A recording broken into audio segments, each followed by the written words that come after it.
Greetings. This is Healy from the Australian Strategic Operations Regiment. On behalf of the community, we're creating a series of video resources to enhance our training and development. In this video, we'll be taking a look at the basics of ground navigation.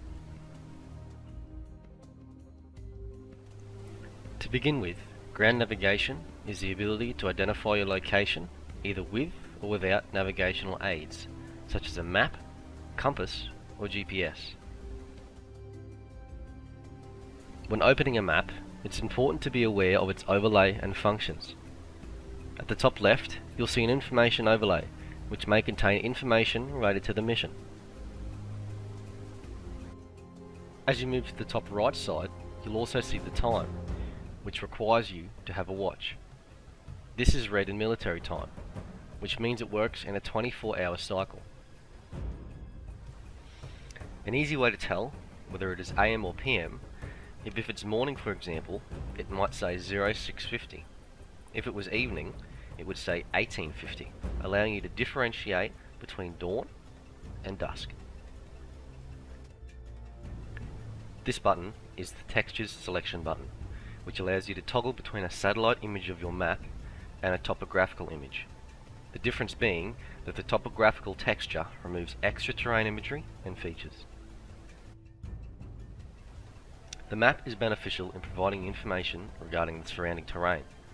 It can tell you about the elevation of the terrain, the distance between locations, and any map features such as cities and towns.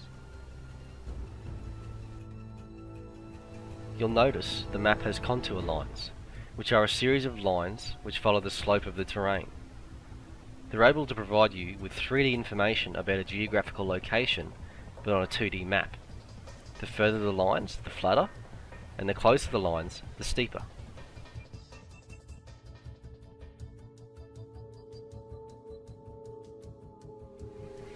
The map also has grid lines to give us X coordinates, which run along the bottom, and grid lines to give us Y coordinates, which run along the side. These coordinates allow you to reference what are called grid references, which can be given as information regarding locations on the map. Grids are either in 10 kilometers, 1 kilometer, or 100 meters, depending on how far you zoom in or out. This would mean the 10 kilometer grid is in 2 digits, the 1 kilometer grid is in 4 digits, and the 100 meter grid is in 6 digits. To read grids, we always read along the bottom X-axis first, and then up the side Y-axis. To get our grid numbers, we always read the number which comes before the grid square, both on the X and Y axis.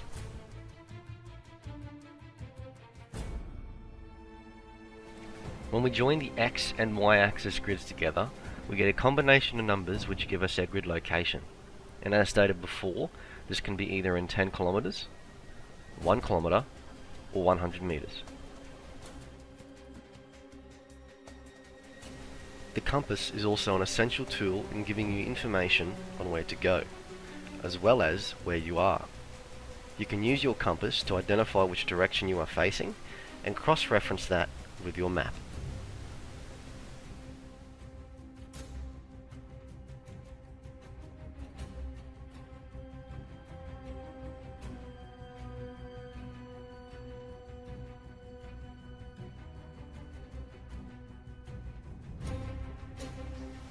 Not only can your compass provide you with a cardinal direction, north, east, south and west, but it can also provide you with the exact degree headings.